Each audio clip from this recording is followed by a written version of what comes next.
I want you to picture a warehouse floor. It's a Sunday afternoon in April, packages are moving, conveyor belts are running, and somewhere on the south end of that building, a man has just collapsed. His body is on the concrete. 20 feet away, a worker named Sam can see the shape of him lying there, and Sam, who's CPR certified, immediately wants to help. So she turns to her supervisor and she says, "Hey, I know this woman's going to get tired and she's going to need to be subbed out." And the supervisor, who apparently had tears in her own eyes, looked at her and said, "It has to be the management team or the safety team. Please get back to work." And then she told her just to turn around and not look. So they did. Workers sorted packages, conveyor belts kept unrolling. The man lay there the whole time, and this continued for over an hour. This happened on April 6, 2026, at an Amazon distribution center in Troutdale, Oregon. Amazon tried to keep it from being reported. The story did not come out for a week. Now, you might hear that story and think, okay, well, that's probably an outlier. That's one bad manager having one terrible moment in one warehouse. Except it's not an outlier. What happened in Troutdale is a symptom of something much larger, something that's been building for decades and is now accelerating faster than most people realize. We're living through a cultural and economic moment where the pressure to work, to grind, to produce, to never stop has become so normalized that we have started to lose the thread of what we are actually doing this for. And today I want to walk you through exactly how we got here, who's driving it, what is costing us, and where it's headed. Because the Amazon story is just one data point, and I have a lot more. Let's start with a word that you may not know, Karoshi.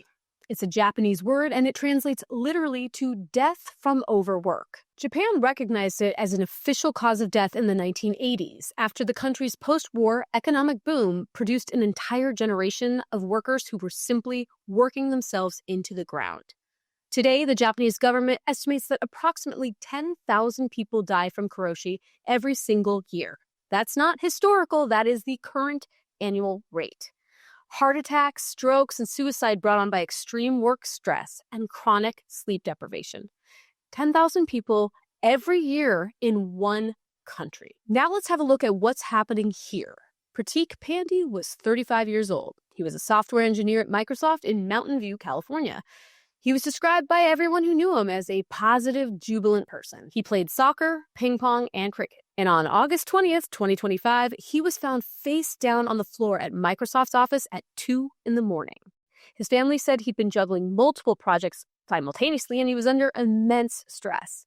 The initial assessment was a heart attack, and he had no known health issues. His family's response was not a lawsuit. They actually had instead a plea for the tech companies, and it was, "Please stop overworking your employees."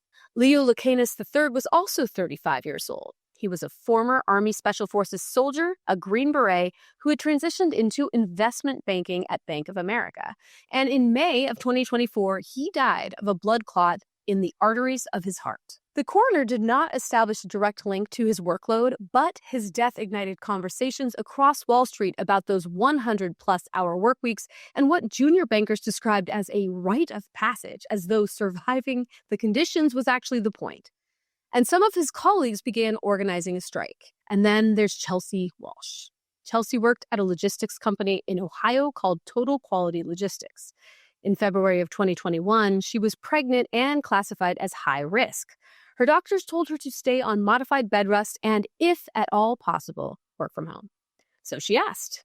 TQL said no. So she basically had a choice. Come in and go to the office and strain your pregnancy, or take unpaid leave, losing your income and your health insurance. That's what she was up against. A few days later, she gave birth to a daughter, Magnolia, who was born more than 18 weeks early.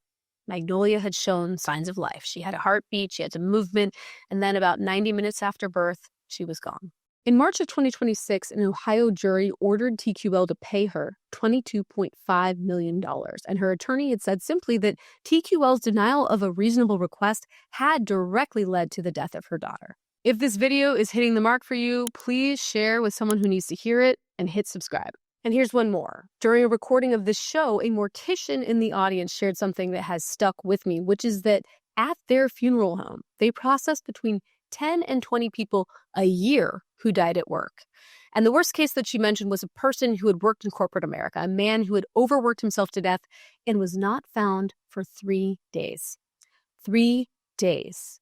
We're not talking about edge cases here. We are talking about a sustained and noticeable pattern. It happens inside a culture that is deliberately designed to extract the maximum possible output from workers, and that culture comes from the top. In 1999, Jeff Bezos gave an interview to CNET where he described his management philosophy. He said, "I asked everyone around here to wake up terrified every morning, their sheets drenched in sweat." He framed this as his obsessive customer focus, but what it actually describes is a leadership philosophy that's built on fear as a productivity mechanism. Jeff Bezos also became famous for what his Amazon employees called his question mark emails. So, a customer complaint would land in his inbox, and then he would forward it to the relevant team with just a single character, a question mark, without any context or any sort of direction, just sort of implying that something had gone terribly wrong and someone needed to answer for it. And workers describe this as the most dread-inducing and fearful email you could possibly receive. And this is not just one guy, right? Like 70% of employees said that Mark Zuckerberg was an unfit leader. What we're describing here is a class of executives who built their identity and their entire companies around the idea that the pressure, it's not a side effect of building something great, it's actually the method by which they get there. And that philosophy filters down. It becomes the actual culture. It becomes the performance review criteria that everyone is judged by. It becomes the unspoken rule about what it means to become a serious person and a leader at the company. I'm saying all this because the Amazon supervisor in Troutdale, who apparently was really upset about what was happening, but then still told the worker to turn around, keep working, and not look at the dying guy, she probably wasn't a monster. She is a byproduct of a system that has told her that you have to put this sort of intensity above everything else, no matter what. That is exactly the machine of corporate, and right now that machine's accelerating. You gotta know what 996 means if you don't already. So it's a concept that originated in China's tech industry. It means 9 a.m. to 9 p.m., 6 days a week. That's 72 hours of work. Chinese workers pushed back against it. It was already declared illegal by the Chinese courts. And that's because there were protests and campaigns and even one high-profile death at Bilibili that ignited this debate nationally. And you know that this grind culture is bad when even startup founders are not blowing off work to do drugs in the desert at Burning Man anymore. That's not a joke either, by the way. Burning Man attendance from young San Francisco tech workers has been steadily declining, and the festival is increasingly seen as something older people do. The young crowd in AI and tech has adopted a completely different identity and personality around work. One startup founder described the prevailing attitude among young techies in San Francisco like this: no drinking, no drugs, 996, lift heavy, run far, marry early, track sleep, eat steak and eggs. Right?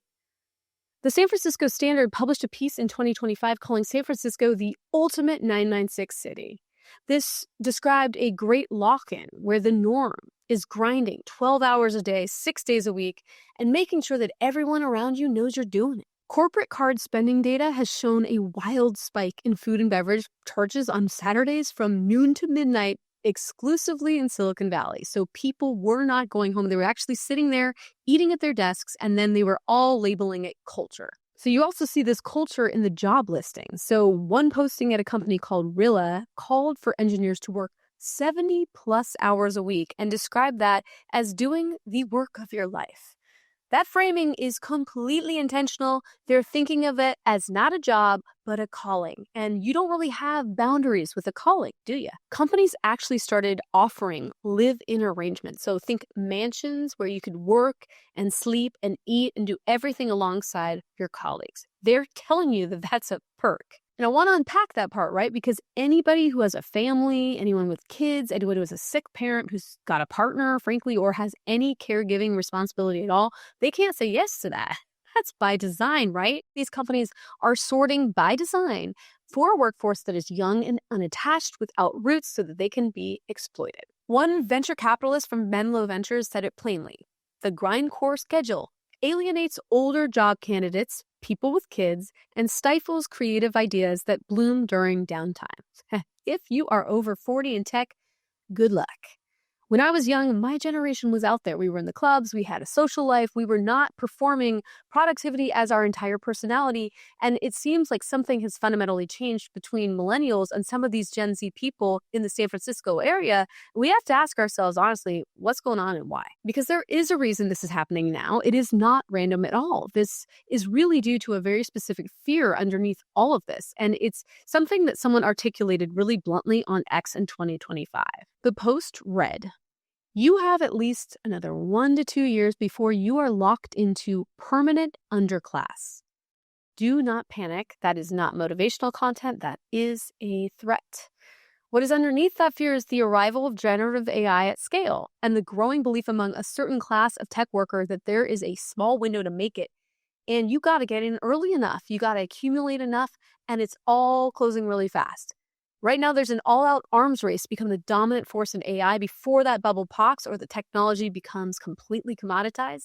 And the people who believe that they are in that race are working like their lives depend on it because they actually believe their economic futures do. Meanwhile, Sam Altman, the CEO of OpenAI, went on a podcast and was asked a genuinely simple question. What will early careers actually look like in 5 years for people entering the workforce? What will their jobs be? Guys, he couldn't answer it. He said something about exploring the solar system, and he said we are hella lucky, and he said that for older workers, his concern was that they will not want to upskill or reskill. Bottom line is he doesn't know. The person running arguably the most powerful AI company in the world does not know what jobs will look like in 5 years. He just knows that technology is going to keep moving, and man, he wants to win. So you have an entire generation of young workers who sense this instability, who've absorbed that message that their window of time is closing for them to make a difference. And they're responding by working 72-hour weeks and competing to show that they deserve whatever comes next. And at the same time, you have the people at the top of these companies, the ones who are already worth hundreds of billions of dollars, who are telling their employees that they need to wake up with their sheets drenched in sweat, terrified. There's a version of history that we were supposed to be living in right now. The Industrial Revolution created enormous productivity gains. And after decades of labor organizing, of strikes and political fights, and people putting their literal bodies on the line, the promise was more free time to enjoy life, shorter hours, a life that was not completely consumed by work. But that didn't happen. Every productivity gain got absorbed back into the companies. Every efficiency gain became a higher expectation, and we kept giving the same amount of time, and corporate just kept wanting more. Now we're entering what may be the largest productivity shift in human history. And instead of that shift creating more freedom, we are watching it create more pressure. The workers are grinding harder because they are afraid of being replaced by the very technology that is supposed to liberate them. Economists are now looking at scenarios where AI-driven automation produces mass unemployment at a scale we've not seen before. If unemployment reaches 20%, GDP would fall by 40% and stock markets would follow. The haves and the have-nots gap is not closing at all. In fact, it is widening, and the people in the middle are running faster and faster just to stay in place.